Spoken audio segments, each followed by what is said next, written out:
Hello student, आप लोगों का मेरे चैनल पर स्वागत है। जैसे कि हम लोग यहाँ पे यूनिट 9 कर रहे हैं, यानी कि शैक्षिक प्रबंधन और प्रशासन के बारे में पढ़ रहे हैं। तो आज का जो टॉपिक है वो हम पढ़ेंगे, जैसे ऑर्गेनाइजेशनल डेवलपमेंट के बारे में जानेंगे, ऑर्गेनाइजेशनल क्लाइमेट के बारे में जानेंगे। तो पहला जिसका आज का टॉपिक है वो है संगठनात्मक विकास क्या होता है, इसके बारे में जानेंगे। तो ऑर्गेनाइजेशनल डेवलपमेंट क्या है? Organisational development is a critical and science based process है। एक ये जटिल प्रक्रिया है और साइंस बेस्ड प्रोसेस है that helps organisation build their capacity. ये एक जो ऑर्गेनाइजेशन है या संगठन है उसको मतलब कि वो अपनी कैपेसिटी, इसकी जो क्षमता है उसको वो बिल्ड कर सकता है टू चेंज एंड अचीव, और क्षमता को बढ़ा सकता है, टू चेंज कर सकता है एंड अचीव ग्रेटर इफेक्टिवनेस, और एक ग्रेटर जो इफेक्टिवनेस है, प्रभाव जो है या अच्छा कार्य जो है वो कर सकता है, उसको डेवलप कर सकता है। Effectiveness by the developing improving and the reinforce, यानी अपना जो कार्य है, जो भी उसमें एम्प्लॉय काम करते हैं या किस तरीके से उनको इम्प्रूवमेंट उसमें इम्प्रूविंग कर सकता है, रेनफोर्समेंट दे के उन एम्प्लॉयज़ को जो उसमें काम कर रहे हैं उस संगठन के विकास में, उनको किस तरीके से एक तरीके से पुनर्बलन दे के, या कोई जैसे कोई मान लीजिए कोई कर्मचारी कोई अच्छा कार्य करता है किसी भी संगठन में, अगर वो अच्छा काम करता है तो उसको पुरस्कार दिया जाता है, उसको सम्मान दिया जाता है। तो इस प्रकार की जो स्ट्रैटेजीज लगाई जाती हैं वो जो है वो एक तरीके से इससे जो ऑर्गेनाइजेशन है उसका डेवलपमेंट होता है। तो इन्होंने इसमें यही बताया है कि जो भी आपका संगठन, कोई भी संगठन, चाहे शिक्षा का संगठन हम लोग ले लें, किसी प्रकार का संगठन जो है उसका जो डेवलपमेंट है वो एक क्रिटिकल और साइंस बेस्ड प्रोसेस है। ठीक है, एक प्रक्रिया है दैट हेल्प द ऑर्गेनाइजेशन, जो कि संगठन की मदद करता है, संगठन उसमें बिल्ड करता है, अपनी कैपेसिटी को बिल्ड करता है और एक अचीव करता है ग्रेटर इफेक्टिवनेस को बाय डेवलपिंग इम्प्रूविंग। जो भी अगर उसको किस तरीके से उसमें इम्प्रूव करना है, उसकी अपनी कार्यशैली में, उस संगठन को अपनी कार्यशैली में या एम्प्लॉयज़ हैं उनमें, या किस तरीके से हर चीज़ डेवलप करनी है, इम्प्रूव करना है, उसको रेनफोर्स कैसे देना है। तो ये इस तरीके की जो स्ट्रेटेजी है, तकनीक लगा के वो अपना इस और स्ट्रक्चर एंड प्रोसेसेस, इस प्रकार की प्रक्रिया जो होती हैं इन सबको करके वो एक संगठन है जो डेवलप होता है। अगर हिंदी में देखेंगे तो संगठन विकास जो है आपका, संगठन में उन मानवीय प्रक्रियाएं जो कि उसमें काम करते हैं उस संगठन में, चाहे शिक्षा का हो, चाहे कोई भी संगठन है आपका, चिकित्सा, किसी भी चीज़ का संगठन है, उसमें जो मानवीय प्रक्रियाएं होती हैं को सुदृढ़ करना और जो संगठित प्रणाली की कार्यशीलता में वृद्धि करती है। जो भी वहाँ प्रणाली है उसकी कार्यशीलता जो है उसमें वृद्धि करती है ताकि उसके लक्ष्य की प्राप्ति हो सके। देखिए, कोई भी संगठन है, हर संगठन के अपने गोल होते हैं, निश्चित होते हैं गोल, और उनकी प्राप्ति के लिए ही उस संगठन के जो कर्मचारी हैं, जो वहाँ के जितने भी लोग हैं, जो भी चीज़ें हैं, वो सब उसके लक्ष्य की प्राप्ति के लिए ही कार्य करते हैं। ठीक है, अब संगठन जो आपका संगठनात्मक विकास है, इसके उद्देश्य क्या है, गोल क्या है? इसका गोल है, देखिए, सभी दिशाओं में खुले संचार को बढ़ाना। देखिए, किसी भी संगठन का जो विकास है वो तब तक अच्छा नहीं हो सकता अगर वहाँ भी जो काम करने वाले लोग हैं उनका आपस में संचार यानी कम्युनिकेशन अगर अच्छा नहीं है, अगर कोई अपने हिसाब से काम कर रहा है, दूसरा व्यक्ति अपने हिसाब से काम कर रहा है, वो तो वहाँ पे कार्य ठीक से नहीं होगा और जो संगठन का विकास है वो ठीक से नहीं होगा। तो सभी दिशाओं में खुले संचार को बढ़ाना, यानी कि एक कम्युनिकेशन गैप ना आने पाए, सब एक दूसरे की सहयोगात्मक तरीके से काम करे, संचार हो, इसकी बात यहाँ पे कही गई है। दूसरा है, संगठन के सभी सदस्यों के बीच व्यक्तिगत उत्साह हो। जितने भी सदस्य उसमें काम कर रहे हैं उस संगठन में, उनके व्यक्तिगत उत्साह हो, संतुष्टि और समर्थन को बढ़ाना। अगर वहाँ के कर्मचारी, किसी भी कंपनी में चले जाइए, किसी भी चीज़ में चले जाइए, संगठन में जाइए, अगर वहाँ के जो कर्मचारी हैं, जो सदस्य हैं, उनमें उत्साह नहीं है, मोटिवेशन नहीं है, संतुष्टि नहीं है, और वो उस कार्य को फिर ठीक से नहीं कर पाएंगे। ठीक है। तो उनको ये लगना चाहिए कि जो ये संगठन है ये हमारे लिए भी काम कर रहा है, हमारी हेल्प के लिए काम कर रहा है, हमको सहयोग दे रहा है, सपोर्ट दे रहा है। तो इस तरीके की बातें जो है संगठन के सभी सदस्यों के बीच व्यक्तिगत उत्साह होना चाहिए, संतुष्टि होनी चाहिए, समर्थन को बढ़ाना होना चाहिए। अब आगे पॉइंट है कि अधिक प्रभावी कार्य समूहों का विकास। जो कार्य समूह है उनका अच्छी तरीके से विकास हो, प्रभावी ढंग से विकास हो। अब आगे है आपका एक सुव्यवस्थित, ठीक है, एक सुव्यवस्थित ढंग से समस्या अगर संगठन के सामने कोई समस्या आ रही है, कोई प्रॉब्लम आ रही है, तो उसका एक सुव्यवस्थित ढंग से उसका समाधान किया जाए। और जो अगर कोई चुनौतियां आ रही हैं संगठन के सामने, तो संघर्षों के समाधान हेतु अंतर्व्यक्तिक सहायता, यानी कि एक दूसरे की सहायता की जाए, एक दूसरे की हेल्प किया जाए, उसमें सुधार लाना। ठीक है। समग्र संगठन का वातावरण में सुधार, जो पूरा संगठन है उसके वातावरण में, क्लाइमेट में, यानी कि जो वहाँ का आपसी उनका सबका मेल जोल कैसा है, उनका व्यवहार आपस में कैसा है, उसमें सुधार लाना। क्योंकि अगर किसी भी संगठन में वहाँ का क्लाइमेट, वहाँ का वातावरण ठीक नहीं है, वहाँ पे जो सदस्य हैं एक दूसरे के सहयोगात्मक ढंग से कार्य नहीं करते हैं, तो वहाँ वो विकास वाली चीज़ नहीं होगी, उस संगठन में विकास जो है वो मुश्किल हो जाएगा। अगर हम इसको एक चित्र के माध्यम से समझते हैं, देखिए ये चित्र है आपका कि एक ऑर्गेनाइजेशनल डेवलपमेंट प्रोसेस बताया गया है, प्रोसेस किस प्रकार से होता है। पहला पॉइंट देखिए, इसमें है किसी भी संगठन में अगर हम इसको, इस प्रोसेस को कैसे अपनाएंगे, इस प्रक्रिया को कैसे अपनाएंगे, सबसे पहले हम देखेंगे इंटरिंग एंड द कॉन्ट्रैक्टिंग। अब इसमें क्या है, जैसे मान लीजिए किसी संगठन में हम जा रहे हैं, तो पहले हम उसमें एंटर करेंगे और उसके बाद फिर कॉन्ट्रैक्टिंग करेंगे, एक दूसरे से हम किस तरीके से देखेंगे, वहाँ पे एक तरीके से जानकारी प्राप्त करेंगे संगठन में जाके। अभी मान लीजिए अगर मैं आपको एक उदाहरण से समझाती हूँ, जैसे मान लीजिए आपको कोई परेशानी है, कोई बीमारी है, तो आप पहले डॉक्टर के पास जाएंगे और वहाँ पे एक जानकारी लेंगे। ठीक है, डॉक्टर पहले जानकारी देगा कि हाँ, और चेक करेगा, आपको दिखा कि मोटा मोटा देख लेगा, अगर पूरा जैसे खून की जांच है, हर चीज़ की जांच है, वो बता देगा कि आपको जाना है कराने, लेकिन पहले एक तरीके से वो देख लेगा आपको और कह दे कि ये सिम्टम है आपके, ऐसा हो सकता है, आप जांच करवा लीजिए। तो अगर आप संगठन में भी घुस रहे हैं तो आपको देखेंगे, वहाँ पे जाके आपको जानकारी मिल जाएगी, वहाँ के क्लाइमेट को देख के आपको जानकारी मिल जाएगी किस तरीके से वहाँ वातावरण चल रहा है, कौन कौन सी चीज़ें वहाँ पे कम है, ज़्यादा है, क्या इम्प्रूवमेंट करने की ज़रूरत है। तो पहली बात तो आपको जानकारी पता चल जाएगी। उसके बाद क्या करेंगे, जब आपको जानकारी पता चल गई तब आप गए वहाँ डायग्नोस कराने के लिए कि वहाँ आपको जांच करवानी है हर चीज़ की। जैसे अगर हम डॉक्टर के बारे में देखें तो आपको बता देंगे हाँ पैथोलॉजी में चले जाइए, आप जांच करवा लीजिए। लेकिन यहाँ पे अगर हम उसमें अगर संगठन की बात करें तो संगठन में हम वहाँ पे जितनी भी चीज़ें हैं उसको डायग्नोस करें, क्या प्रॉब्लम्स हैं यहाँ पे, देखिए निदान क्या है, खोज मतलब क्या क्या हम निदान कर सकते हैं। अगर कोई समस्या है, संगठन के विकास में कोई समस्या आ रही है, तो किस प्रकार से उसका निदान कर सकते हैं, ये सब चीज़ें देखेंगे। उसके बाद देखेंगे जो डाटा हैं, जो भी डाटा है उनको कलेक्शन करेंगे, उनको इकट्ठा करेंगे और एनालाइज उनको करेंगे कि क्या जो भी वहाँ पे अभी तक कार्य हुए हैं, जो इम्प्रूवमेंट हैं या जो कमियां हैं, उनकी जो डाटा है वो इकट्ठा करेंगे कि संगठन ने इतने सालों में कितना प्रोग्रेस किया, कितनी इम्प्रूवमेंट की, और कहाँ पे उसका लक्ष्य क्या था, कहाँ पर उसको जाना चाहिए था, कहाँ इतने सालों में इसको प्रोग्रेस करना चाहिए, कमी कहाँ रह गई, इन सब चीज़ों का वो डाटा इकट्ठा करेगा। उसके बाद फीडबैक देगा उसको, और उसके बाद उसका होगा कि डिज़ाइनिंग इंटरवेंशन। अब जो है फिर डिज़ाइन किया जाएगा कि क्या क्या चीज़ें की जाए कि इम्प्रूवमेंट हो, उस संगठन के विकास में सहायता मिल पाए। उसके बाद जो leading and the managing change, फिर जो लीडर्स होंगे, जो कि प्रभावी व्यक्ति जो होंगे या जो भी लीडर होंगे, वो मैनेज करेंगे उस चेंज को, जो चेंज हम इम्प्रूवमेंट करना चाहते हैं, जो कमियां उनको सुधारना चाहते हैं, उसमें वो लोग क्या करेंगे, चेंज लाएंगे। और उसके बाद सबसे आखिरी में फिर उसको इवैल्यूएशन होगा, फिर उसका मूल्यांकन करेंगे। और कि जो इंस्टीट्यूशनल जो चेंज वो लाना चाहते थे वो कहाँ तक प्रक्रिया बढ़ रही है, इम्प्लीमेंट हो रहा है कि नहीं।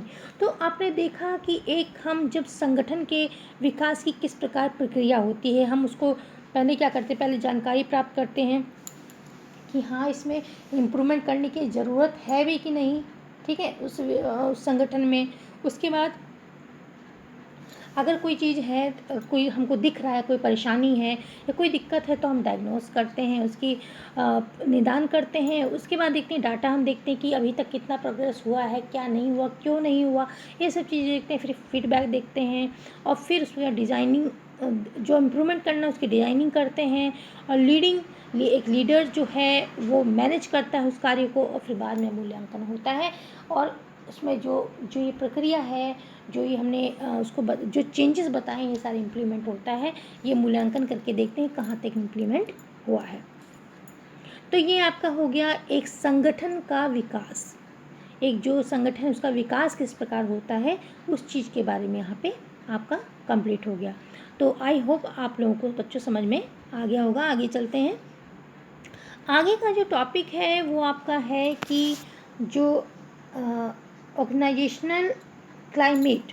अब जो क्लाइमेट है उसका मतलब क्या होता है, उसका मतलब है कि आप पूछते हैं कि भाई आज का मोबाइल पे सर्च करते हैं आज का क्लाइमेट कैसा है, यानी कि आज मौसम कैसा रहेगा। तो यहाँ पे तो उस मौसम की बात नहीं हो रही है, यहाँ पे बात हो रही है एक संगठन के मौसम की, संगठन के वातावरण के, संगठन के पर्यावरण की।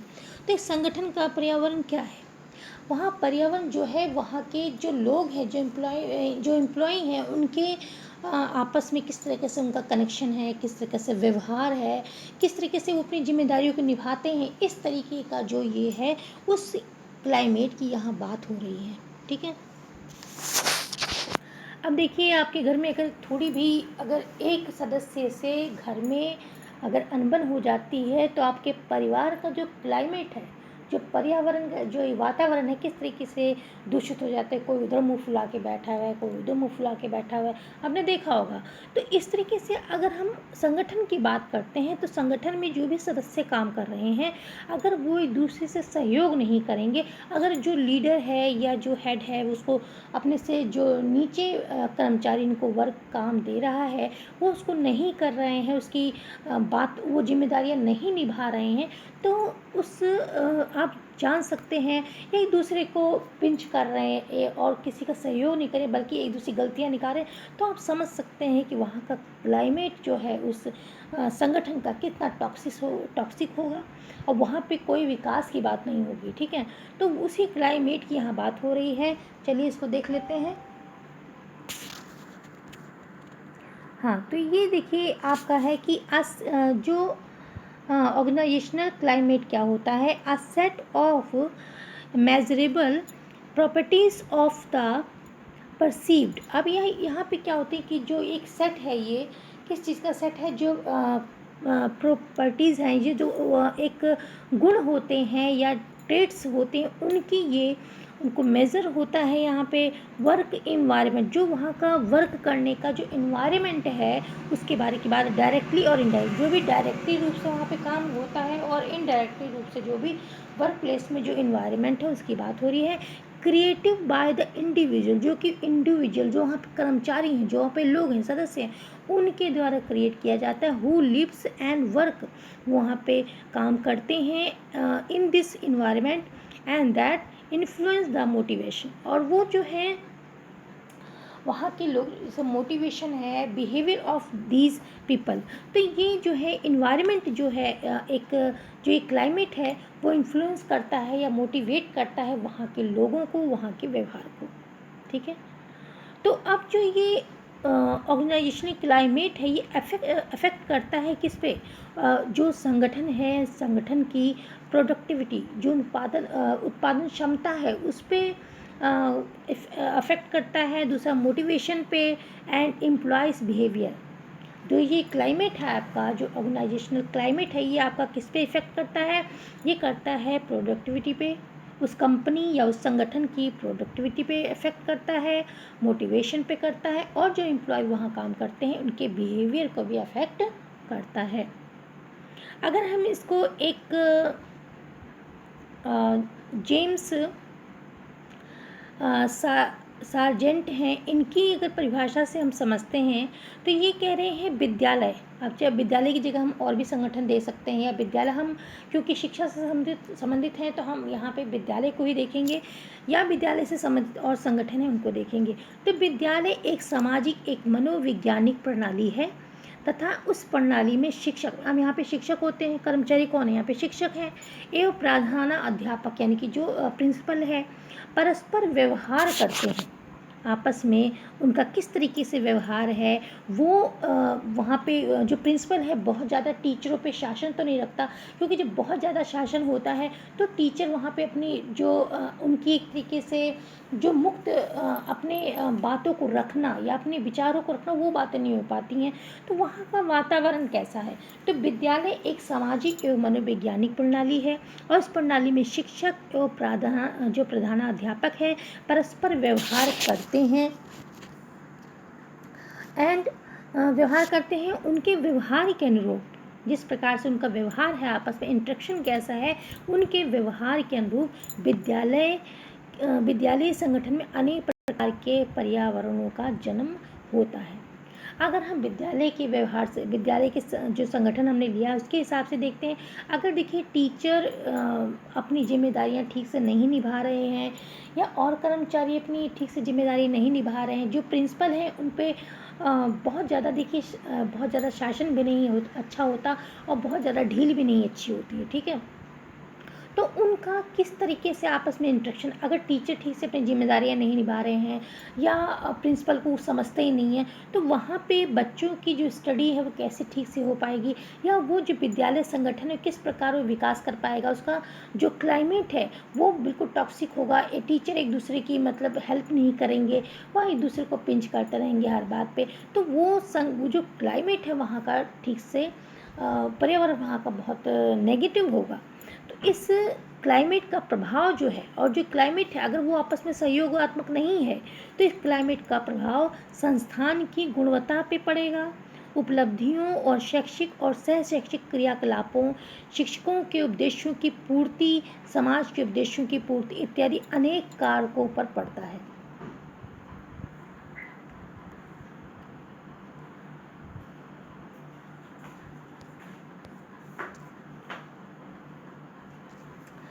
अब इसके देखते हैं, देखिए कुछ फीचर्स हैं उसको देख लेते हैं। देखिए मेन फीचर्स क्या हैं, किसी संगठन के मेन फीचर्स क्या हैं। It is a perception of the work environment. ये जो है, जो क्लाइमेट की बात होती है, क्लाइमेट जो होता है संगठन का क्लाइमेट, ये क्या है, एक परसेप्शन है वर्क इन्वायरमेंट का, जो वहाँ के काम का जो इन्वायरमेंट है उसका एक परसेप्शन है। It is a psychological atmosphere, ये एक मानसिक वातावरण है कि वहाँ का जो लोग हैं उनकी मानसिक एक तरीके से सोचने का नज़रिया उनका कैसा है, किस तरीके से वो दृष्टिकोण रखते हैं उस संगठन को आगे बढ़ाने में, या किस तरीके से एक दूसरे को सहयोग देते हैं कि नहीं देते हैं। तो अगर हम कहेंगे तो it is a psychological atmosphere की बात करता है climate. And it is a quick picture of the relationship between the organization and its employ.